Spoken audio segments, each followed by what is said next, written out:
আসসালামু আলাইকুম রহমতুল্লাহ।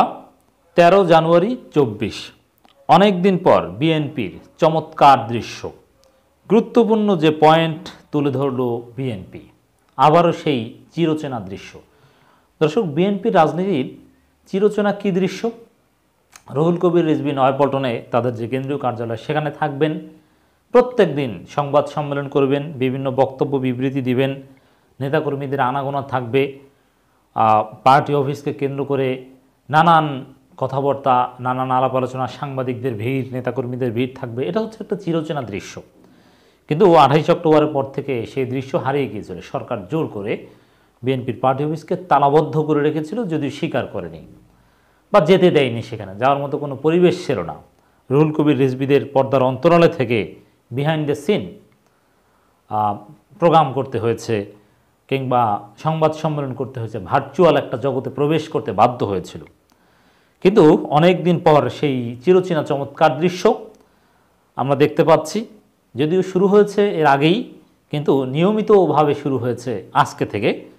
রুহুল কবির রিজভীর সংবাদ সম্মেলন, সাংবাদিকদের ভিড়, মানে ভার্চুয়াল সংবাদ সম্মেলন থেকে বের হয়ে আসতে পেরেছে।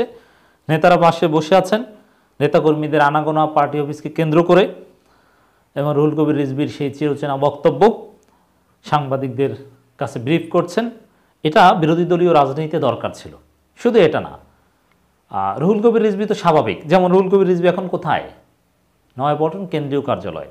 অতএব তাকে যদি পুলিশ আদৌ ধরতে চায়, তাহলে তাকে খুঁজছে কথা বলা কি দরকার আছে? না, তাকে চাইলেই ধরতে পারে, কিন্তু কারণ তিনি পার্টি অফিসে আছেন এবং তার বিরুদ্ধে গ্রেপ্তারি পরোয়ানা আছে আমি যতদূর জানি। মানে পুলিশ যেটা বলেছিল রুহুল কবির রিজভীকে খুঁজছে, আসলে খুঁজছে না, কারণ খুঁজলে ধরতে পারত। যাই হোক, স্বাভাবিক দৃশ্য। এবং অনেকগুলো মামলা জামিন পেয়েছেন মির্জা ফখরুল ইসলাম আলমগীর, বাকি দুইটাও শীঘ্রই পাবেন। আর অনেক নেতাই মুক্তি পেতে শুরু করেছেন, আমরা জানি। কর্মীরা ব্যাপক হারে মুক্তি পাচ্ছেন বলে আমরা শুনেছি। এগুলো সত্যি চমৎকার দৃশ্য। তো আজকে সংবাদ সম্মেলনে রুহুল কবির রিজভী যে পয়েন্টগুলো তুলে ধরেছেন, এগুলো চমৎকার, যৌক্তিক। ধীরে ধীরে বিএনপি এই সরকারের এই যে দামি নির্বাচন, এই নির্বাচনের নানান বিষয়ে একবারে স্মার্টলি তুলে ধরছেন। আন্দোলন করা সেগুলো অন্য বিষয়, সেগুলো সময় সাপেক্ষ, অথবা আরও একটু স্বাভাবিক হওয়া লাগবে। বিএনপি কী করবে সেটা মাঠে দেখিয়ে দিতে আরও সময় লাগবে, বা ভূরাজনৈতিক ক্যালকুলেশন কোথায় গিয়ে দাঁড়ায় সেটা অবজার্ভ করবে। কিন্তু বিএনপি রাজনৈতিক দল হিসেবে, বাংলাদেশের সবচেয়ে বড় দল হিসেবে এই মুহূর্তে তাদের সক্রিয়তা, তাদের প্রাসঙ্গিকতা বিভিন্নভাবে ধরে রাখছে। রাজনীতিতে তারা আছে। নিপীড়ক সরকারের অকথ্য নির্বাচন ও পৈশাসিক অত্যাচারে বিএনপি চেয়ারপারসন দেশনেত্রী বেগম খালেদা জিয়া সহ বিএনপির শীর্ষ নেতৃবৃন্দ ও হাজার হাজার নেতাকর্মী কারাবন্দী হয়ে এখন এক দম বন্ধ করা জীবনযাপন করছে। সমস্ত মানবিক মৌলিক অধিকার হরণ করে নিপীড়নের সর্বোচ্চ মাত্রা প্রয়োগ করা হয়েছে। কারাবন্দী বিএনপি মহাসচিব মির্জা ফখরুল ইসলাম আলমগীর, জাতীয় স্থায়ী কমিটির সদস্য মির্জা আব্বাস, আমির খসরু মাহমুদ চৌধুরী ও হাজার হাজার নেতাকর্মীরা অসুস্থ অবস্থায় চিকিৎসা না পেয়ে অমানবিক জীবনযাপন করছেন। বাংলাদেশের গণতন্ত্রকামী বিরোধী দল সহ আন্তর্জাতিক অধিকার গ্রুপ ও গণতান্ত্রিক বিশ্ব বাংলাদেশের বিরোধীদের উপর দমন পীড়নের বিরুদ্ধে সোচ্চার হলো। রক্তপিপাসু ফ্যাসিস্ট সরকার সেগুলো শুনছে না বা মানছে না, এটা বলার চেষ্টা করেছেন। এখন এখানে একটা বিষয়, এই মুহূর্তে বিএনপি তাদের সিনিয়র নেতাদের এবং কর্মীদের মুক্তির উপরে খুব গুরুত্ব দিচ্ছে। এ কারণেই তাদের নেতাদের এই দুরবস্থার কথা তুলে ধরেছে। বোঝাই যায় যে নতুন নির্বাচনের দাবি, এই সরকারের পতন, সেটা এখন প্রাইম ফোকাস না। তাদের প্রাইম ফোকাস হচ্ছে তারা নেতাদের সিনিয়র, বিশেষ করে মির্জা আব্বাস, আমানুল্লাহ আমান, সবার আগে মির্জা ফখরুল, এদের মুক্তি চাই এবং এরা মুক্তি পাবে, এরা জামিন পাবে, এটা আমার দৃঢ় বিশ্বাস। তাদের মুক্তি এবং মিথ্যা মামলা প্রত্যাহারের জোর আহ্বান জানিয়েছেন রুহুল কবির রিজভী। বিরোধীদের উপর বুলডোজার চালানোর পর নজিরবিহীন উদ্ভট দামি নির্বাচনের মধ্য দিয়ে বাংলাদেশে চালু হয়েছে এক ব্যক্তির শাসন ব্যবস্থা। গোটা বাংলাদেশ এখন তার হাতে জিম্মি হয়ে গেছে। উত্তর কোরিয়া মডেলের এই নির্বাচনে শেখ হাসিনা ছিলেন নিজেই নিজের প্রতিদ্বন্দ্বী। কেউ ডামি, কেউ মনোনীত, কেউ নৌকা, কেউ ভোটে জেতাতে হায়ারমূলক, সবাই তার প্রার্থী। মানে পারফেক্টলি কিন্তু জিনিসগুলো পোর্ট্রে করতে পারছেন রুহুল কবির রিজভী বা বিএনপি। এগুলো একেবারেই চিরসত্য কথা, যেখানে কোনো প্রতিদ্বন্দ্বিতা ছিল না। এবং এটা আওয়ামী লীগ জোর দিয়ে বলতে পারেনি যে প্রতিদ্বন্দ্বী ছিল, সবাই নিজের। এখন বিরোধী দল কারা হবে কি দেখেন, জাতীয় পার্টি বিরোধী দল হতে চায়, অথচ জাতীয় পার্টি যে কজন এমপি হয়েছে তাদেরকে কি আওয়ামী লীগ বানিয়েছে। আওয়ামী লীগ না বানালে একেবারে প্রকাশ্যে সমর্থন দিয়ে আওয়ামী লীগ বানিয়েছে। এই হচ্ছে অবস্থা। কোন আসনে কে ফেল করবে সবই পূর্ব নির্ধারিত। তবে এখানে একটা বিষয়, অনেকে এই নির্বাচনকে বলেন কাউন্সিল, যে কাকে কোথায় বসানো হবে জাস্ট কাউন্সিলে যেরকম ঠিক করা হয় ওরকম। এখন এইভাবে কাউন্সিল থেকে ভবিষ্যতে বেসিক ডেমোক্রেসির মতো কোনো একটা কনসেপ্টের দিকে গেলে অবাক হব না। যাই হোক, গণতন্ত্র তো নানান রূপ আছে। আইয়ুব খানের বেসিক ডেমোক্রেসিও ছিল সেই উদ্ভট একটা রূপ। এখন বিরোধী দলবিহীন ডেমোক্রেসি, এটাও একটা উদ্ভট রূপ বটে। বিরোধী দল নেই। বিরোধী দল কারা? যাদেরকে ভয় করবে সরকার। কিন্তু এখন যা বিরোধী দল তারা সবাই সরকারের অনুমোদন চায়, প্রধানমন্ত্রী অনুমোদন চায়। প্রধানমন্ত্রী অনুমতি ছাড়া বিরোধী দল হতে রাজি নয়। তাহলে তাদেরকে বিরোধী দল বলা যায়? কখনোই নয়। 28% থেকে 41% ভোট কাউন্ট করার ফর্মুলাও তার, যদিও ভোটার উপস্থিতি ছিল মাইক্রোস্কোপিক। সুতরাং শেখ হাসিনার এক হাতের মুঠোয় যে সব কিছু তা প্রমাণ করে বিশ্বে নিকৃষ্টতম স্বৈরাচার একনায়কতন্ত্র নতুন মডেল হয়ে উঠছেন তিনি। যাই হোক, প্রধানমন্ত্রীর ব্যাপক সমালোচনা করেছেন। প্রধানমন্ত্রীর যোগ্যতা আছে, এটা তার একটা অসম্ভব গুণাবলী যে তিনি এককভাবে সব কিছু নিয়ন্ত্রণ করতে পারছেন। তার দলের কেউ, তার বাহিরে মন্ত্রী হোক, সংশ্লিষ্ট বিভাগীয় দায়িত্বশীল হোক, তার চিন্তা চেতনার ঊর্ধ্বে কেউ কিছু বলতে পারেন না বা বলেন না, সবাই তার আনুগত্য করেন। এটা একটা ক্যারিশমেটিক লিডারশিপেরও বৈশিষ্ট্য।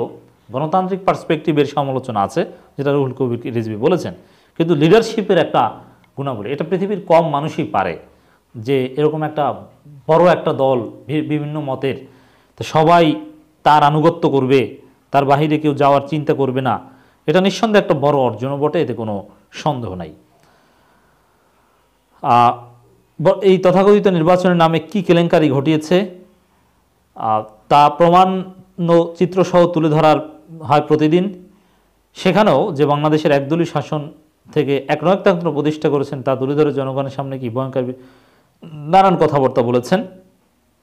এবং আন্তর্জাতিক বিভিন্ন গোষ্ঠী যেমন হিউম্যান রাইটস ওয়াচ সহ বিশ্বের প্রায় সকল মানবাধিকার সংগঠন, অস্ট্রেলিয়ার প্রভাবশালী সিনেটর ডেভিড শুবরি সহ বিভিন্ন দেশের কূটনীতিকরা, রাজনৈতিক প্রভাবশালীরা এই নির্বাচনের কারচুপিপূর্ণ নির্বাচন বাতিল করে বাংলাদেশের রাজনৈতিক বন্দীদের মুক্তি দিয়ে নতুন করে জাতীয় নির্বাচন অনুষ্ঠানের আহ্বান জানিয়েছে। সুতরাং তামাশা নির্বাচন বাতিল, রাজবন্দীদের মুক্তির দাবি এখনই আন্তর্জাতিক অঙ্গনে ধ্বনিত হচ্ছে। দ্যাটস রাইট, আন্তর্জাতিক অঙ্গনে এগুলো উচ্চারিত হচ্ছে, সোচ্চার হচ্ছে অনেকে। টাইমলি বিএনপিও অ্যাড্রেস করার চেষ্টা করছে, প্রচারণা পাচ্ছে। বিএনপি, জামাত বা সবাই কিন্তু নতুন নির্বাচনের কথা বলছে, এবং আন্তর্জাতিক সম্প্রদায় কতটা গুরুত্বের সাথে সোচ্চার হচ্ছে এগুলো আলাদাভাবে তুলে ধরবো, যে নির্বাচন হতে না হতেই নতুন নির্বাচনের দাবি। এবং সরকার দেখেন, তারা কিন্তু খুব তড়িঘড়ি করে শপথ নিল এমপিরা, মন্ত্রী এত তড়িঘড়ি করে শপথ নির্বাচনের পরেই অতীতে হয়েছে বলে আমার জানা নেই। মানে খুব তড়িঘড়ি এবার, এর মানে কোনো একটা ভয় কাজ করেছে। যাই হোক, নতুন নির্বাচনের দাবি এটা সরকারের কাছে নিঃসন্দেহে কিছুটা হলেও অস্বস্তিকর হবে, বিশেষ করে বিদেশিদের পক্ষ থেকে এই দাবিটা সামনে আসা। এমনকি ইউরোপীয় ইউনিয়ন কিংবা যুক্তরাষ্ট্র তারা যে নির্বাচন পরবর্তী বিবৃতি দিয়েছে তাতে নতুন নির্বাচনের দাবি করা না হলেও তারা যেটা চায়, তারা যেটা বোঝাতে চেয়েছে সেটা নতুন নির্বাচনের দাবির কাছাকাছি বলা যায়, বা দাবিকে প্রতিফলিত করে। তো এখানে দর্শক স্পষ্টভাবে আমাদের মাননীয় প্রধান নির্বাচন কমিশনার তিনি দুপুরে যে ঘুমিয়েছিলেন, এটা একটা রেকর্ড, এটা একদিন ইতিহাসে পড়ানো হবে যে নির্বাচনের দিন প্রধান নির্বাচন কমিশন সিইসি দুপুরে ঘুমিয়েছিলেন, ঘুম থেকে উঠে ভোটের হার অস্বাভাবিকভাবে বাড়িয়ে দিয়েছেন, বা তার ঘুমানোর পরেই বা তার ঘুমের মধ্যে ভোট হয়ে গিয়েছে, হঠাৎ করেই অনেক বেড়ে গিয়েছে। তো এই ঘুমের বিষয়টাও রুহুল কবির রিজভী অ্যাড্রেস করেছেন। This is perfect north Korea style, বা এই ধরনের নানান কথা বলার চেষ্টা করছেন। দর্শক, মোটের উপরে আমার কাছে ভালো লেগেছে যে বিএনপি স্বাভাবিকভাবে তাদের অফিসে সংবাদ সম্মেলন করতে পারছে, ভার্চুয়াল জগৎ থেকে বের হয়ে এসেছে এবং গুরুত্বপূর্ণ অনেক পয়েন্ট জাতিকে অবহিত করতে পারছে। এই স্বাভাবিকতা অব্যাহত থাকুক, আমরা সেই কামনা করছি। নতুন সরকারের কাছে আমরা সেই অনুরোধই করব যে নতুন সরকার আপনারা হয়েছেন, আপনাদেরকে বিএনপিও মানে। বিএনপি ভোট বর্জন বা নির্বাচনের ফলাফল প্রত্যাখ্যান বা যাই করুক না কেন, বিএনপি জামাত সবাই এই নতুন সরকারকে মানে। এই নতুন সরকারের প্রধানমন্ত্রীকে প্রধানমন্ত্রীই বলে, অন্যান্য মন্ত্রীদের ওই মন্ত্রীই বলে। এই সরকারের কাছেই বিএনপি দাবি উত্থাপন করছে আবার বা কোনো প্রয়োজন হলে তাদের কাছেই যাবে। অতএব আপনারা নতুন সরকার হয়েছেন, বাস্তবতা উপলব্ধি করুন, জনগণের ভয়েস বোঝার চেষ্টা করুন।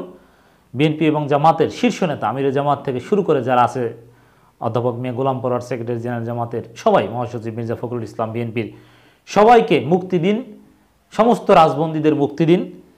তারপরে সবার সাথে আলাপ আলোচনা করে একটি গ্রহণযোগ্য সুষ্ঠু নির্বাচনের ব্যবস্থা করুন, পথ খুঁজে বের করুন কিভাবে কি করা যায়, একটা সমৃদ্ধ গণতান্ত্রিক দেশ প্রতিষ্ঠা করুন।